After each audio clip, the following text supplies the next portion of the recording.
Leyen. Dear President von der Leyen. A very warm welcome to our ESC plenary. Thank you very much for doing us the honor of being with us today. We highly appreciate both of you being reliable partners and strong supporters of the European Economic and Social Committee. Madam President, I know that you can stay with us just for the first minutes of the debate, but Mr. Vice President ŠEFČOVIČ will stay until the end to react to members' remarks and questions. The topic of our debate is very important. What are the priorities for recovery? And I know, Madam President, Mr. Vice President, that the Commission works hard with both a short and a long-term perspective. Today it is clear that overcoming the ongoing pandemic remains the most urgent issue. As you said yourself, dear President, the EU can be proud. Europe should not have achieved such a good result as 77% of the adult population fully vaccinated without the Commission's initiative and joint forces in research, purchase and rollout of the vaccination. We also appreciate the fact that the EU is the biggest donor of vaccines in the world, with more than 350 million doses given to countries around the world. At the same time, we must not forget that still many countries in the world struggle accessing sufficient vaccines. We will not be safe here in Europe until the whole world is safe. Yesterday, the ESC has started a campaign to help EU institutions, member states, to increase the vaccination rate through information campaigns, social media, video testimonies. Because the vaccinations are, without doubt, our best protection against the pandemic. In your State of the Union speech, you also indicated long-term central policy pillars for your Commission, like the climate and digital initiatives, that we fully support through our opinions. Also, we fully support the approach to develop EU policies, not only taking into account what is needed for tomorrow or the day after tomorrow. Only decisions based on strategic foresight allow us a future-proof policy. Dear President, dear Vice Presidents, the motto of my presidency at the EU is United for the Future of Europe. And we need to work together for a Europe that prospers economically, socially inclusive and environmentally sustainable. And we also need to make sure that organized civil society thrive and live in an open, values-based society. Let's join forces to make Europe a really great place to be and to prosper. Civil society organizations have a key role to play in the context of the Conference on the Future of Europe. And the ESC has strongly supported the idea of the conference, and we are doing our best to collect the views of civil society organizations and citizens in every corner of the EU. We are convinced the conference is crucial to establish a new emotional link between the EU and its citizens and develop a European narrative for the 21st century. In order to avoid fueling Euroscepticism, we need to ensure a bottom-up process, reaching out to each and every corner of the European Union, especially also to those citizens that are still not convinced or even opposed to the European idea. We must convince them that Europe delivers a lot for their daily lives. We must also ensure that their ideas and concerns raised during the conference result in tangible results and concrete follow-up measures are taken. Before handing over to you, I would like to confirm, dear President, dear Vice President, that the ESC will continue to supporting you in the implementation of the ambitious goals of the Commission and of its work programme, through good and timely opinions and through our work on a renewed protocol on cooperation in order to further strengthen the current excellent cooperation between our institutions. Dear President, the floor is yours. Thank you.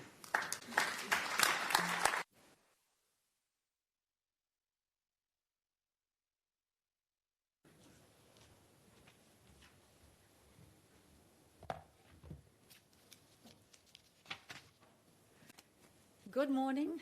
Good morning to all of you. Good to see you again. Finally, dear President Schweng, distinguished members, it is a great pleasure to finally participate in person in one of your meetings again. It has been now for 2 years, I think, that we have been confronted with a crisis like no other, the pandemic. And through all these challenging months, very supportive and very convinced in your mission. You make people's voice heard. You make the voices of civil society, of trade unions, of business heard.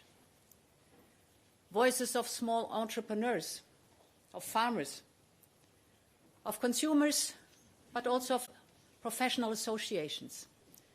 Voices of our employees and of self-employed. And through the years, the Committee and the Commission have indeed established an excellent cooperation. We are and we will remain close partners, both in annual policy planning and for the building of our long-term vision. And as always, your recommendations provided a very important contribution, as you said, Madam President, to our work programme 2022.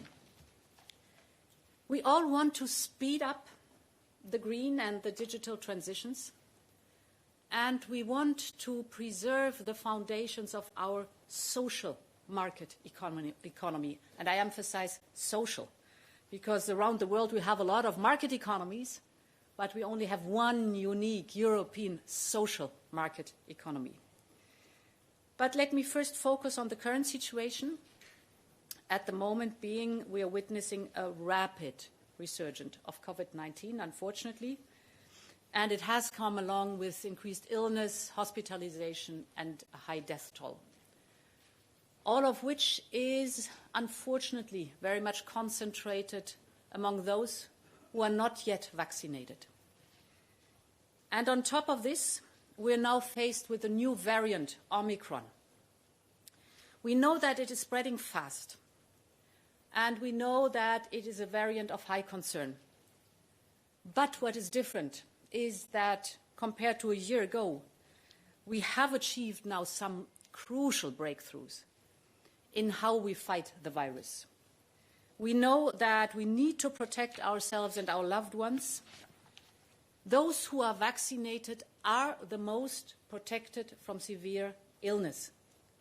It is not perfect, but it's the best protection you can get today against the virus, whatever the variant is. And thanks to our EU vaccine strategy, there is no shortage of effective vaccines. And thank you very much, Madam President, for having mentioned what we do for the rest of the world. But if I look at Europe, there is no shortage of vaccines. We have access. By the end of the year, we will have a manufacturing capacity here in Europe of over 300 million doses per month. And we have contracts in place, as you might recall, to ensure that we can get access to adapted vaccines if this is necessary. So we are well prepared. But again, I have to say it, we have to step up the vaccination rates across the European Union and across all ages, including young people and children. And we need to accelerate the rollout of boosters. It's the 3 shots that are necessary now. It is absolutely important to have as many people not only vaccinated but boosted, so 3 shots, to protect themselves and to protect others. And we all know what the best protection against this virus and its variants is. I really, really count on you to spread the message to all the companies you represent, to all the organizations you represent. You make those organizations heard. Please send back the message to your organizations and to the trade unions that we really join forces on this important matter. At the same time, we also tackle other pressing issues, and Madam President, you have mentioned them. We have forcefully engaged in our green and digital transition. And let me concentrate on 3 issues here. The first is that we need affordable energy and the green transition that is crucial to have affordable energy. The second is supply chains and the digital transition. And the third topic I want to focus on is the future of work and social dialogue. Now to the first point, rising energy prices. Rising energy prices concern all of us. They tell us that we are way too dependent on gas. We've seen it the last weeks. The rising energy prices is because of the rising gas prices. This is not sustainable. We just have to know that 90% of our gas is imported, 90%. So Europe's future energy security clearly depends on clean, homegrown energy. Because while fossil fuels became more and more expensive over the last years, renewable energy did not. This is the trend that we have seen, and this is an important trend. Thus, we are encouraging all member states, if we look at the high energy prices, to, in the short run, support businesses and consumers, bring relief, for example, through state aid, and to cut energy taxes and bills. Your extensive work is crucial there too to help us. We are also discussing a European strategy on gas reserve and the possibility of common procurement. These are all measures that can help us now and in the medium term. And our position is not optimal because, as I said, 90% of the gas is being imported. But in the long run, the one and only way out of that is invest in renewable energies, to be independent, to have homegrown renewable energies. It's better for the climate, it's better for the people, it's better for our resilience and our independence. Now we have the necessary funds to make that also possible, to make it a reality. Let's have a look at Next Generation EU, our recovery plan, and the EU budget. If you look at that, we will invest round about 500 billion euros in the green transition. We will, for example, speed up, of course, the development of renewable energy in Europe. At least 36 billion euros in national recovery plans are precisely earmarked for investment in clean hydrogen, in wind energy and in solar energy. Over 50 billion euros is earmarked for building renovations and energy efficiency. And you know that we lose a lot of energy through buildings, heating and cooling. And I'm sure that you agree with me that every euro spent on renewables is not only good for the planet, but it's also an investment in affordable energy of households and businesses, and it is an investment in the resilience of our societies and economies. We're striving for the same pioneering role in digitalization. And this is my second point. I've recently visited ASML. It is a major player in the global value chain for semiconductors. You all know the semiconductors, these tiny little things. Without semiconductors, without those chips, there is no digital. They are in almost everything. And as everything is connected, we need for almost everything the semiconductors, the microchips. They are, for example, in our computers, in our smartphones, in our cars, in our household appliances, you name it, in everything. And therefore, the shortage that we experience right now in semiconductors is really painful and hurting our economy and our society. We know that European factories are closing because they cannot get enough chips. Everything is there, they could produce, the demand is there, but they have to close down because they do not have the supply of chips that is necessary. And this is certainly not sustainable. The present bottleneck in supply is a hangover and linked to the disruptions caused by the pandemic. Because of the pandemic, we had a disruption of supply chains, and then we started to realize how dependent we are on some critical supply chains.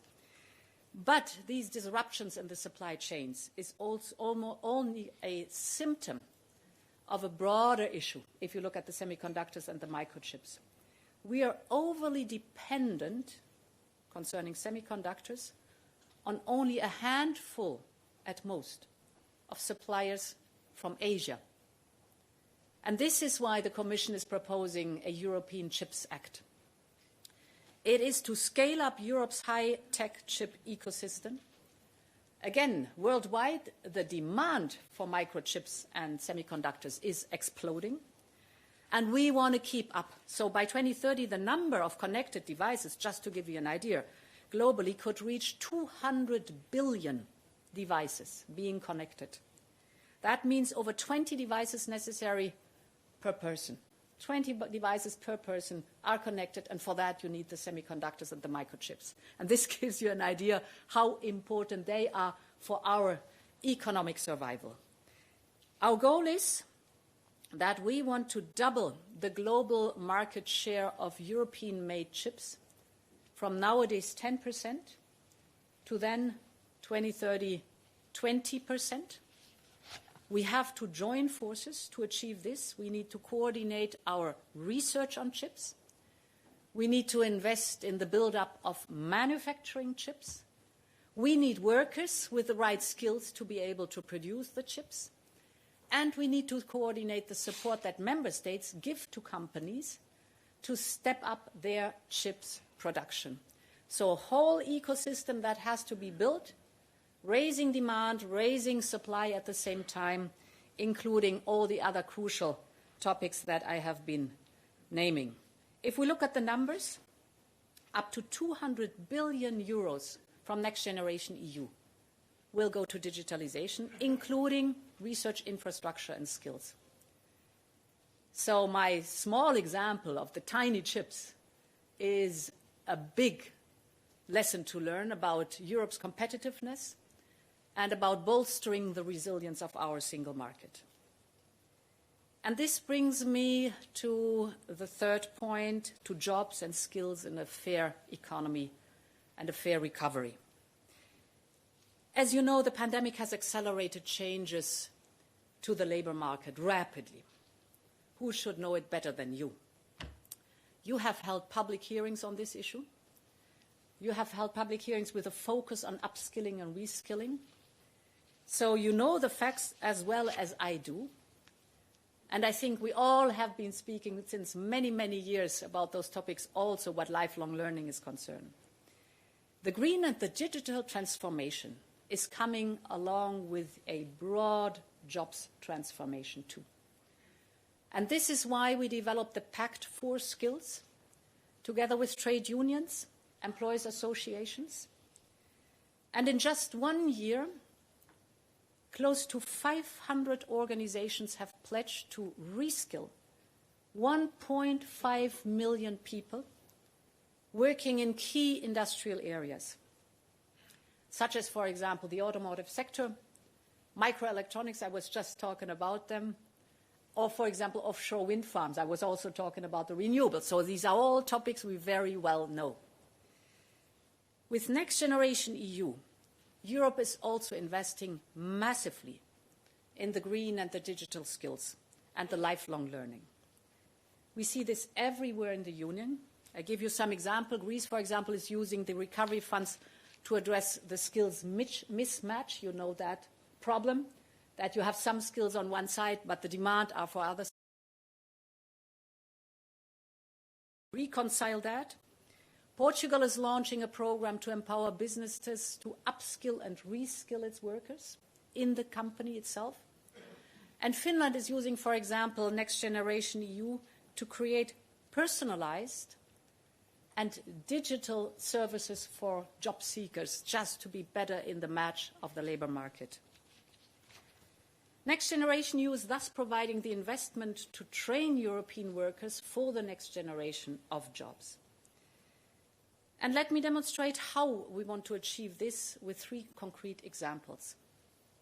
They are based on proposals that we have just presented, either yesterday or are about to present.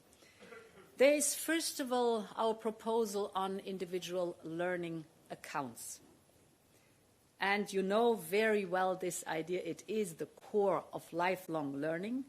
Our idea is that every adult should accumulate every year a certain number of credits, like an electronic wallet, to invest in getting new skills. And this is important, regardless of whether you are employed, a worker, or you are looking for work, or you are self-employed. Every year, you can collect your credits, your potential.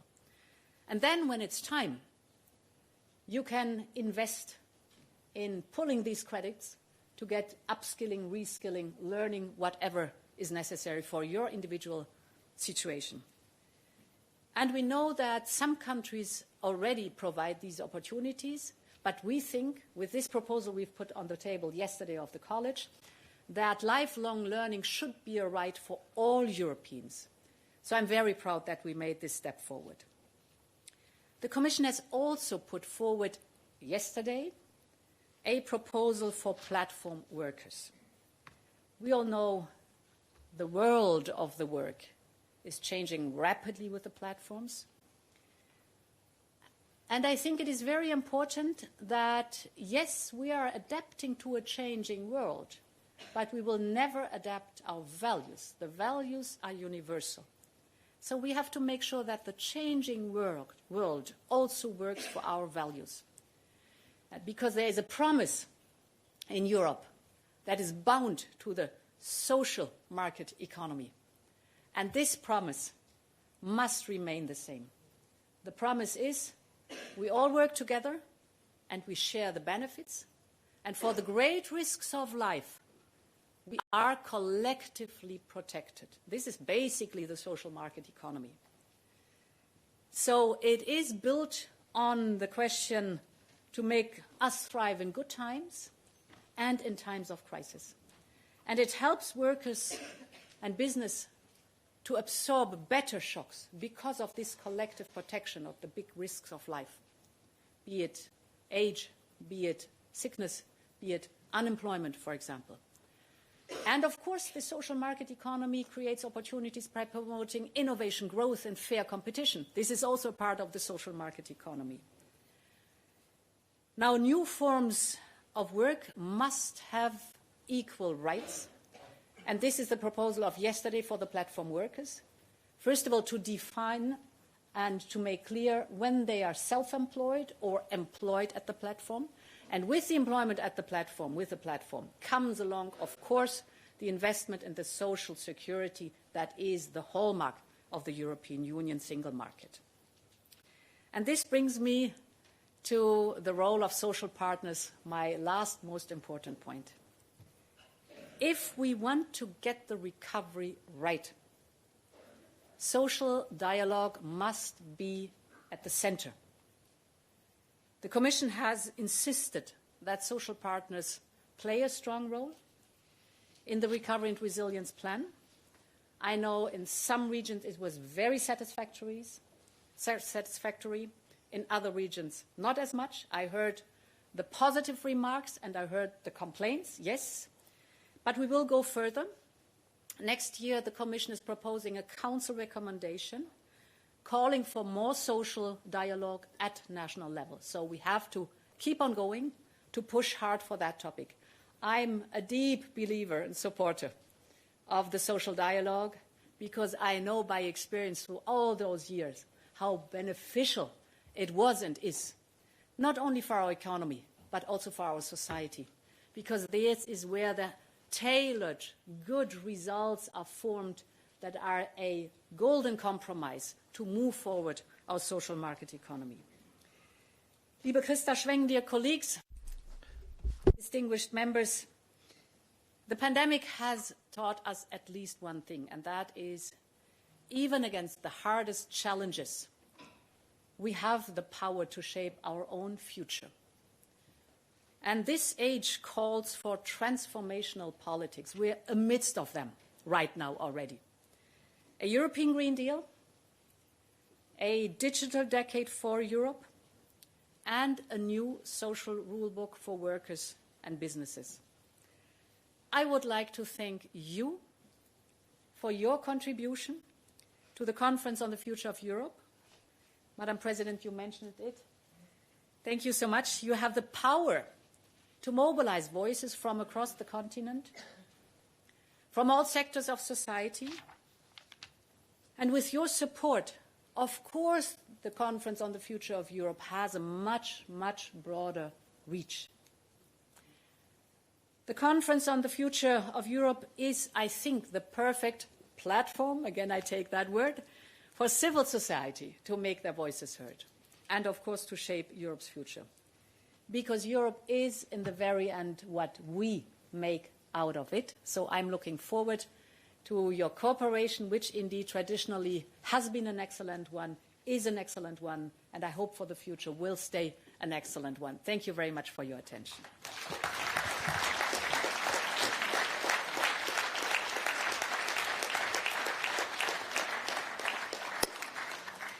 Thank you very much, dear Mrs. President. We have now the chance to listen to the three group presidents. Again, I stress, please stick to the time that you are given. First one is the President of Group 3, Mr. Seamus Boland. Okay. Thank you very much, President von der Leyen and Commissioner Šefčovič. You are extremely welcome to this morning's meeting, and I want to compliment the fact that you are here talking to civil society, talking to many organisations who really do have an enormous amount of cohesion and rooting into the normal, ordinary lives of people. During the COVID crisis, civil society organisations, members of our group, Group 3, were found helping people at all levels in society to accommodate and get used to the restrictions that are still there. I would like to compliment you and the Commission for making it very clear and for achieving an equality of distribution of vaccines that is the envy of the rest of the world. You are to be complimented for that. I would like to comment on the fact that you clearly outlined some of the major headings facing Europe. For example, the impending recovery. Bearing in mind we have another crisis on our horizons, climate change. Bearing in mind we have a major issue, and you mentioned this yourself, leaving nobody behind. That means the health recovery. You mentioned the health union. I am going to ask you straight, what will be the plans in order to achieve a proper health union, given what we have learned from the current crisis? You mentioned the digital changes, and you mentioned the green and the social economy. And I really welcome the fact that you emphasised the social economy. For our members and Group 3, this is extremely welcome.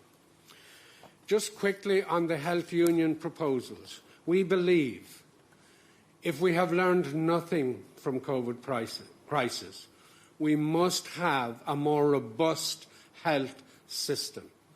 Through your leadership and the Commission, you proved how we can manage it as best we can, in terms of research, in terms of speeding the whole issue regarding vaccination distributions. But we have a lot more to learn. As we learned in Lisbon only last week, the amount of people suffering from cancer and other massive diseases is enormous. And the only thing holding that up is research. Finally, can I ask you this? Will you give us an answer in terms of allowing social organisations like my own in Ireland and others to be part of the discussions for recovery? Thank you very much for being here this morning. Thank you very much, Seamus. Now I have the President of Group 1, who's sitting over there, Stefano Maria, please. Thank you, Madam President. I'm sitting here. Thank you, Madam President. Yeah. Okay, thank you. Thank you, Madam President, for finding the time to address us today. It is indeed encouraging to hear how much you value civil society and social dialogue, although I must admit that it is a pity that your schedule does not allow you enough time today to engage in a debate with all of us. I have one specific comment and two very specific questions. First and foremost, congratulations for the vaccine rollout, probably the best vaccine rollout in the world, especially when one considers that we have sent over 1 billion doses to over 150 countries, more doses than have been administered in the EU itself. The fact that we have been successful in developing vaccines is also testimony of our innovative capacity and our strong intellectual property legislation, which we must continue to preserve. My first question concerns international trade. I am sure you agree that the common EU trade policy plays a key role in strengthening our position in a global economy. However, the EU27 have not yet found consensus on the new EU trade strategy launched by the Commission in February. My question is there a growing risk that the EU will lose its potential as a strong actor in trade policy, and what will your Commission do to try and unlock the current situation? My second question concerns competitiveness. There is no doubt that one of the aspects characterizing this Commission is the drive to introduce more and more legislation at an EU level. I am sure you will not be surprised if I say that the business community is somewhat weary of this approach. My question to you, Madam President, is, beyond the occasional impact assessment, does the Commission have any plans to introduce a competitiveness check, whether the constant flow of new legislation being proposed is not negatively impacting our international competitiveness, especially? Thank you very much. Unfortunately, also the rules are valid for everybody. Now over to Oliver Röpke, President of Group 2. Thank you, Chair. Dear President von der Leyen and Vice President ŠEFČOVIČ, thank you for joining us today. And thank you for these very brave words and for the very welcome announcement with respect to the implementation of the social pillar. I just have one point. I think we all need to be grateful that Europe, despite the initial difficulties, has been able to work together to fight the COVID epidemic or pandemic. We really should be pleased that we were able to develop vaccines, that we were able to ensure the proper procurement and distribution of them. I agree. It's a huge success. As trade unions, we have always been in favor of quick action being taken by the Commission to respond to the crisis and our citizens, or to protect our citizens, our workers, and our businesses. But not just in Europe. Globally, there are huge gaps still in access to COVID vaccination, despite the COVAX initiative. Now, I'm sure this current wave will not be the last. As long as we here and worldwide are not safe from COVID, then we will not be safe from the pandemic. So my appeal to you is that we need to ensure that you, as the Commission, take action, have an open debate at the EU level, and consider a possible temporary suspension of patent rights on vaccine. This is what's known as the TRIPS waiver at the WTO level. It could possibly help poorer countries have broader access to vaccines. This shouldn't be an obligation. It's a WTO agreement that would only allow those countries that would have the possibility of using the waiver could invoke it. We should at least have the opportunity to discuss whether such a waiver would be an option to increase production capacities. We know production countries such as the US are in favor of such a waiver. So thank you once again, President, for your excellent management of the crisis, and thank you for joining us here today. The President would like to react very briefly to the last point. No.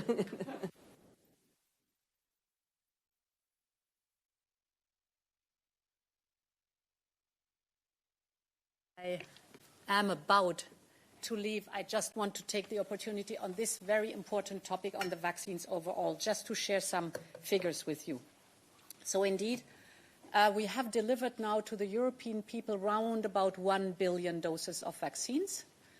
And as it was said, 1.4 billion doses have so far been exported to 150 countries in the world. We are the only region worldwide that stayed open throughout the whole pandemic, what export is concerned. And you remember, under huge pressure at the beginning when we had really trouble to scale up. So we can be really proud of that. And this, of course, deepened the trust and the confidence of the business sector to be here and to invest in the European Union, because they could rely on the fact that we stay fair and keep open for export. This is export. Then we have a second point, that is donations. Thank you for mentioning that. Indeed, if you look at the numbers of donations given now, I'm not speaking about pledges, because pledges are important, but they are promises for the future, like till the end of next year we're going to give X, Y, Z numbers of doses. What is more important right now is what has really been given already, physically given. And there, by now, it's 370 million doses of vaccines. The European Union is world leading in giving those doses. We have a discrepancy that COVAX now has to move on to proceed these doses to the receiving countries. And that there are difficulties, not only on COVAX side, but sometimes also in the, for example, logistic in the receiving countries, or infrastructure is not there, syringes, cooling chain, you name it. So there are obstacles there, but still the European Union is the largest funder of donations given the vaccines given now. Then we do something, and this comes to your question of the TRIPS waiver. I think the TRIPS waiver, if you just waive IP rights, you don't transfer any kind of knowledge to the other regions of the world. The only risk you have is that some just take your intellectual property and build on that vaccines in a way that we have not wanted. We want, for example, the manufacturing of vaccines going to the African continent. And therefore, our proposal is, in WTO, to have a compulsory licensing in a pandemic so that a company is forced to license at very, very low costs. Thus, you can not only give knowledge, but really transfer the technology to another region. And we do something on top, and I think this is the most important. Together as Team Europe with our member states, we are investing with BioNTech on the African countries, with our African partners and private companies, to build up manufacturing hubs for mRNA technology. And this is, of course, nothing for the short term, but for the mid and long term. This makes sure we bring it to Senegal. We are right now building it up in Rwanda and in South Africa. And as the mRNA technologies are so promising, not only for vaccines against COVID, but potentially tuberculosis, potentially malaria. And more people die of tuberculosis and malaria in Africa than of COVID-19. This is a big step forward. And there, I think this is an investment that is really added value and sustainable for the future. Just wanted to say that at the very end. Many, many, many thanks for your support in all these topics, because we have not forgotten. A year ago, this time, we had 0 vaccines. And yes, we went through very difficult starting times, but we stayed together. I mean, just imagine 2 or 3 member states would have gotten their own unilateral contracts and the rest none. This would have torn apart the European Union. So I really want to thank you also that you stood with us in the most difficult times. This is something we will never forget, and this really, really helped. So many thanks for that, and thank you for having had me here today.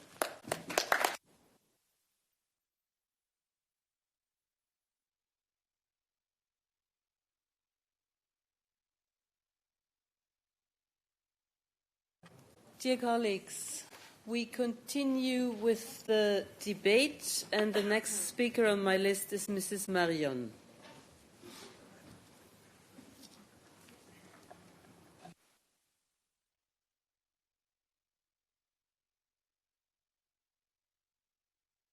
Ms. Marion, please press the speak button. Hello, can you hear me?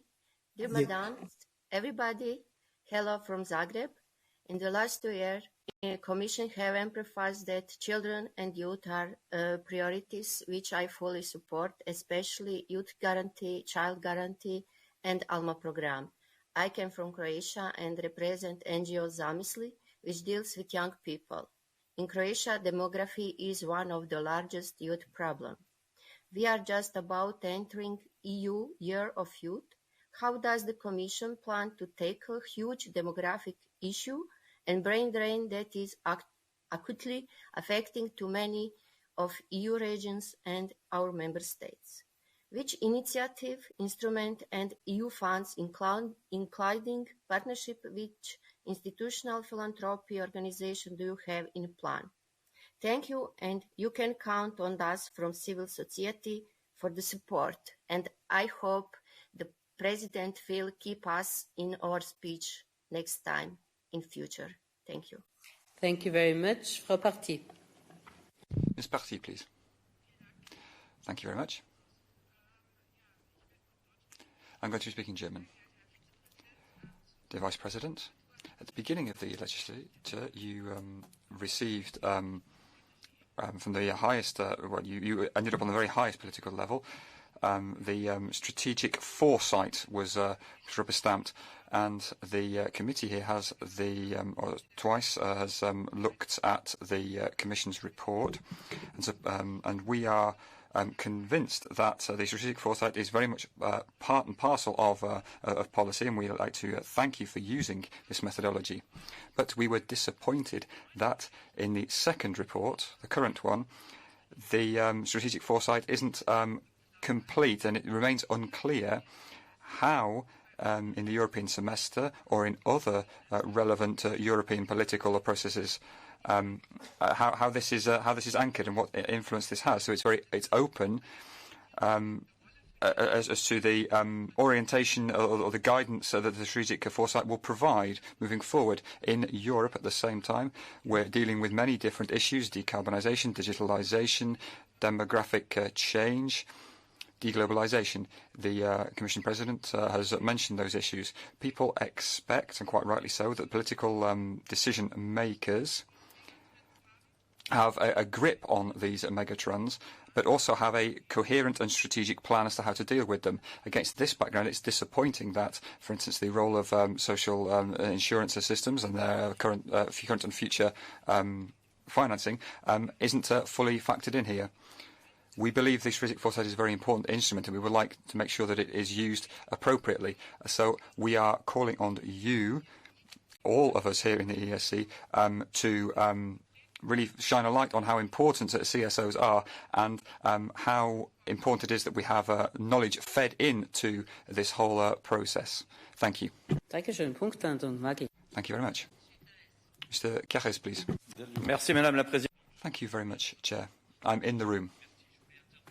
I wanted to chip in on an issue which wasn't broached by the Commission President, but it's dear to the future the French President, and that is Europe's defence role and the strategic compass. If you look, here I am. We had the unilateral issue. We know that the US of AUKUS. We know that the US is looking more at the Pacific more than Europe, and so there's a certain issue is at stake here. So we believe that European defence is not contradictory to NATO. No, it strengthens NATO. So we're talking about creating a rapid intervention force of 500 people, 5,000 to 10,000 strong. What criteria for mobilisation and intervention will there be? So if I would just like to recall what Stalin said about the Pope. Europe, how many divisions? Thank you. Schwarz, please. Dear colleagues, dear Vice President, good morning to each and every one of you. In your portfolio of responsibilities, you need to have a vision of the European Union moving forward. And we have great expectations here as CSOs within this committee. We are always consulted by institutions such as yours, especially on legislative proposals. Your 2022 work programme is very interesting, looking at the digital and green transitions, as well as the recovery plan to get us out of the COVID-19 crisis. We also need member states to respect European law and implement it. So what are you going to do on this score during the year 2022? Thank you. Merci beaucoup. Thank you very much. Mr. Delotto, please. Thank you very much, Chair. I would like to welcome Vice President ŠEFČOVIČ. This is pretty much your second home. I very briefly would like to broach a few issues. The ecosystem that's necessary for companies, for workers, for consumers, for citizens in general, in terms of dealing with the dual challenges of energy and digital. It's clear that strategic autonomy is key here, as is competitiveness and joint rules, open to commerce, but with a strong European dimension. I'm thinking about strategic raw materials, batteries, semiconductors, and many other issues. In the CCMI, we are working at the link between space, civilian industry, and military. Signor Palmieri. Mr. Palmieri, please. Yes, thank you very much. First of all, I would very much like to thank the Commission for, in its work programme, having taken on board many of the issues that were put forward in our resolution. Next year, as has been said, there will be the revision of the economic governance of the Stability and Growth Pact. And you have opened the public consultation on that. What we hope is that there will be a true reform. We very much appreciate that even though we're going through one of the worst crises in the Union's history, you have triggered the safeguard clause in that pact. We hope that this will be maintained until we can bring about a reform of the economic governance, and when there will be a real reduction in unemployment in Europe, and that there will be a stable level of growth with the introduction of the new budget measures. What we want here is a real change towards a revised and rebalanced governance structure which ensures that we meet the same priorities: inclusive growth, full employment, dignified work, a social market economy which is competitive with stable public finances. And this framework will enable us to avoid the emergence of asymmetries between member states or even within member states, and it will also stimulate investment through the application of the golden rule on public investments, so as they do not contaminate lead to greater public debt or get in the way of us in our digital and green transitions. Thank you very much, President. All the best. Mr. Commissioner, when we are talking about the future of Europe, we have to be aware that the future will be shaped not only by the politicians and institutions, but also by millions of ordinary citizens, volunteers acting every time out of their hearts in solidarity for the common good. Yesterday, we adopted the EC opinion, Volunteers, Citizens Building the Future of Europe. As within the last 10 years, the issue of volunteering has been gradually disappearing from the European agenda, also considering that about 25% of EU citizens with no serious difference between age group are involved in volunteering every year. We call on the European Commission to take real action to declare 2025 the European Year of Volunteers.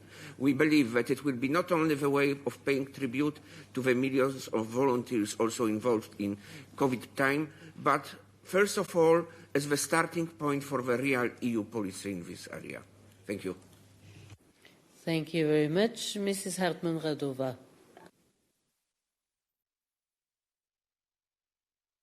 Thank you very much. Europe is at the turning point. We need to remain competitive, enhance international cooperation, have a rules-based international trade network, and a functioning single market. We need stronger links between the fundamental single market freedoms and actions for acceleration of the twin transitions, as well as an investment-conducive regulatory framework. We must avoid putting any extra burden on companies' shoulders in this very difficult situation, but also remove remaining barriers. I strongly support the better regulation agenda and call for a strong dialogue with stakeholders, high-quality impact assessments, as well as respective measures in the Commission work programs to address every single barrier listed in the annual single market reports. I also trust you will succeed with the one in